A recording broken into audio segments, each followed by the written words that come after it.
Hello दोस्तों, मैं सचिन मिश्रा आप लोगों का आपके इस यूट्यूब चैनल सचिन एजुटिप्स पे एक बार फिर से स्वागत करता हूं। तो दोस्तों, आज मैं आप लोगों को इस वीडियो में एसएससी जीडी 2023-24 का जो कि आरडब्ल्यूए का वीकली मॉक टेस्ट होता है उसके अंतर्गत 31 दिसंबर जो कि 2023 का लास्ट मॉक है उसका एनालिसिस करूंगा और एकदम सबसे बेहतरीन यूट्यूब पर आपको इससे अच्छा एनालिसिस कहीं पर भी नहीं मिलेगा। तो आप लोगों को वीडियो को लास्ट तक देखना है, उसके बाद कमेंट जरूर करना है कि क्या आपको आज का एनालिसिस अच्छा लगा या नहीं। अगर आप लोग कमेंट करेंगे तो इसके आगे जो एनालिसिस मतलब अगले संडे का आएगा वो भी मैं एनालिसिस लेकर आऊँगा। तो आइए देरी नहीं करते हुए अपने इस वीडियो को शुरू करते हैं। तो सबसे पहले मैं एनालिसिस करना चाहूँगा मैथ्स का। तो मैथ्स का जहाँ तक मेरा मानना है इजी टू मॉडरेट क्वेश्चन आया था। आप कह सकते हैं कि लगभग 15 क्वेश्चंस नॉर्मल थे और 5 क्वेश्चन ऐसे थे जो कि आप लोगों को रैंकर्स बना सकते थे। मतलब जो कि आप लोगों के परसेंटाइल अच्छे खासे ला सकते थे अगर आप लोग वो अटेम्प्ट कर लेते।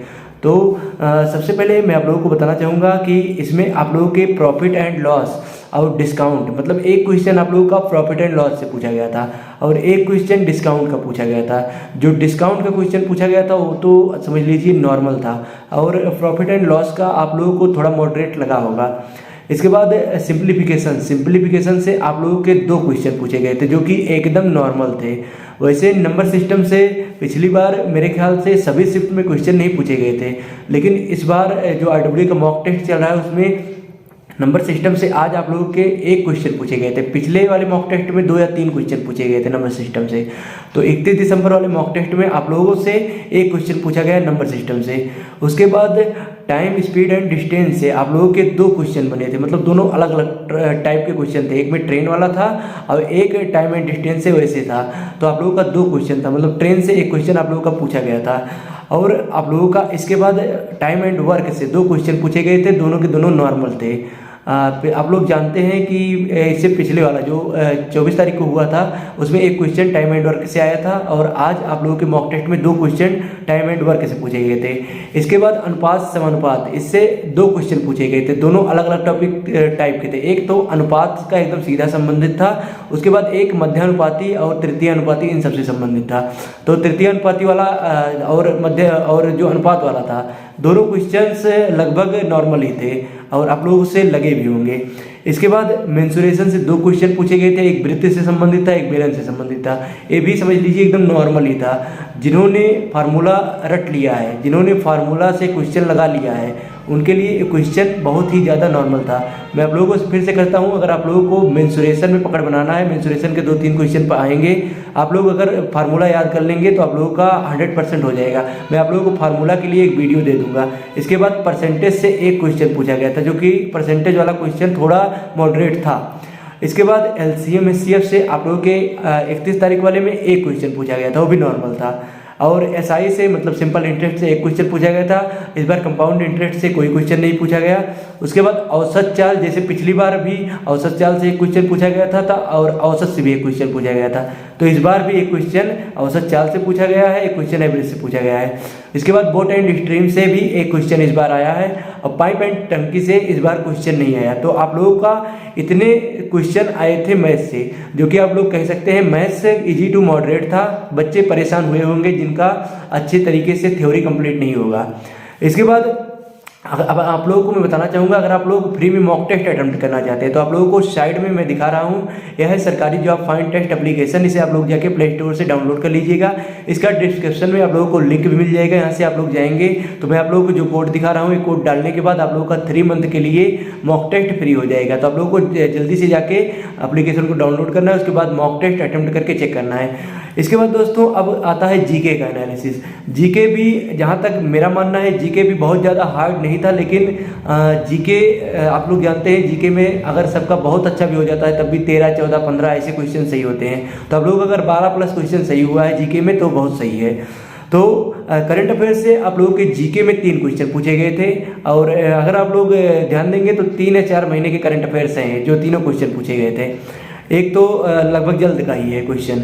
उसके बाद स्टैटिक जीके से आप लोगों के 7 क्वेश्चन पूछे गए थे, जो कि मैं आप लोगों को क्वेश्चन एक बार रिपीट कर देता हूँ। एक था है हक नृत्य पूछा गया था, जो कि त्रिपुरा राज्य से संबंधित है। इसके बाद असद अली खान पूछा गया था किस वाद्य यंत्र से संबंधित है, तो रुद्र वीणा से संबंधित है।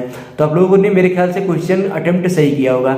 हाँ, स्टैटिक जीके थोड़ा मतलब हार्ड हो सकता है। इसके बाद वारली चित्रकला तो आप लोग जानते हैं बहुत फेमस है, तो आप लोग इसे मेरे ख्याल से सही किए होंगे। वारली चित्रकला का संबंध महाराष्ट्र से है।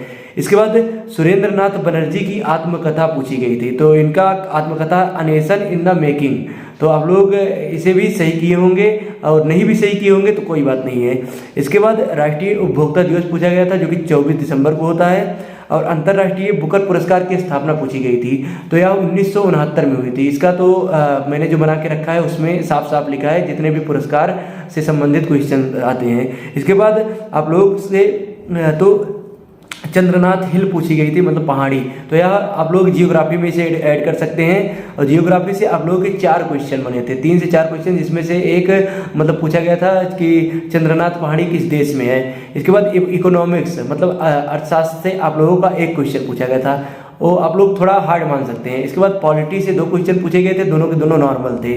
और हिस्ट्री से 2 क्वेश्चन पूछे गए थे, तो हिस्ट्री भी जहाँ तक है नॉर्मल ही था। केमिस्ट्री से 1 क्वेश्चन पूछा गया था, मतलब आप लोगों का साइंस से 1 क्वेश्चन पूछा गया था। तो कुल मिला के अगर देखा जाए तो मॉडरेट था जीके जीएस, लेकिन आप लोग अगर अच्छे से पढ़ाई किए होंगे तो आप लोगों का क्वेश्चन सही हुए होंगे। इसके बाद रीजनिंग, तीसरा सब्जेक्ट आता है आप लोगों का रीजनिंग में फिगर काउंटिंग से 2 क्वेश्चन पूछे गए थे। उसके बाद पेपर कटिंग से 1 क्वेश्चन पूछा गया था। ब्लड रिलेशन से 1 क्वेश्चन पूछा गया था। और आप लोगों का सिटिंग अरेंजमेंट से 2 क्वेश्चन पूछे गए थे, दोनों के दोनों नॉर्मल थे। और डायरेक्शन से 1 क्वेश्चन पूछा गया था। और कूट भाषा से संबंधित 2 क्वेश्चन पूछे गए थे। जो आप लोग कूट भाषा वाला सॉल्व करेंगे तो कूट भाषा वाला बहुत ही आसान क्वेश्चंस होते हैं, अगर आप लोग सही से उसे सॉल्व कर ले गए। इसके बाद स्टेटमेंट कंक्लूजन था, तो ये भी क्वेश्चन था। इसका आप लोग अगर क्या कहते हैं पीयूष सर से पढ़े होंगे, उसका मैं वीडियो एक दे दूंगा, आप लोग वहाँ से जाके पढ़ लीजिएगा, तो आप लोगों का स्टेटमेंट कंक्लूजन से क्वेश्चन कभी गलत ही नहीं होगा। इसके बाद दर्पण से प्रतिबिंब से 1 क्वेश्चन पूछा गया था। डाइस से 1 क्वेश्चन पूछा गया था, नॉर्मल ही था।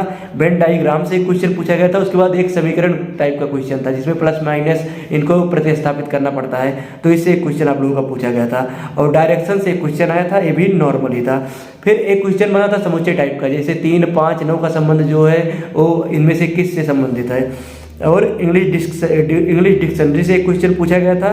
उसके बाद रिलेशन बिटवीन एक नंबर से पूछा गया था, एक लेटर से पूछा गया था। तो 3 क्वेश्चन इस टाइप के पूछे गए थे, मतलब रिलेशन से। और नंबर सीरीज से 1 क्वेश्चन पूछा गया था, तो नंबर सीरीज से भी क्वेश्चन नॉर्मल ही था। इसके बाद अगर देखा जाए रीजनिंग, तो रीजनिंग भी वैसे सरल ही था, क्योंकि रीजनिंग का आप लोग जानते हैं स्कोरिंग सब्जेक्ट है। इसके बाद अब आ जाती है चौथा सब्जेक्ट हिंदी से आप लोगों के वाक्य त्रुटि से 2 क्वेश्चन पूछे गए थे, दोनों के दोनों नॉर्मल थे। संज्ञा से 1 क्वेश्चन पूछा गया था, जो कि भाववाचक संज्ञा इनमें से कौन सा नहीं है, ऐसे इस टाइप का क्वेश्चन था। विशेषण से 1 क्वेश्चन पूछा गया था, भी नॉर्मल ही था। वाक्य को सरल भाषा में लिखने से संबंधित एक क्वेश्चन था। इसके बाद पर्यायवाची से 2 क्वेश्चन पूछे गए थे। एक किनारा का पर्यायवाची पूछा गया था, तो तट होता है। उसके बाद लक्ष्य का पर्यायवाची इनमें से कौन सा नहीं है, तो उसमें 3 ऑप्शन थे जो सही थे। उनमें से उद्देश्य, मंजिल और निशाना, ये तीनों सही थे। इसके बाद मुहावरा पूछा गया था, लकीर का फकीर होना से ऐसे इसी टाइप के एक क्वेश्चन था, मतलब यही उसका आंसर होता। और गद्यांश से 5 क्वेश्चन पूछे गए थे। विलोम शब्द से 2 क्वेश्चन पूछे गए थे। एक कुरूप का पूछा गया था, तो कुरूप का सुंदर होता है। और एक शायद आस्तिक ऐसे कुछ क्वेश्चन था, थोड़ा मतलब लिखा हूँ लेकिन सही से दिख नहीं रहा है, उसका नास्तिक होगा। और साकाम का निष्काम होगा। तो आप लोग से बहुत ही नॉर्मल क्वेश्चन पूछे गए थे। विलोम शब्द से भी, समानार्थी से 1 क्वेश्चन था।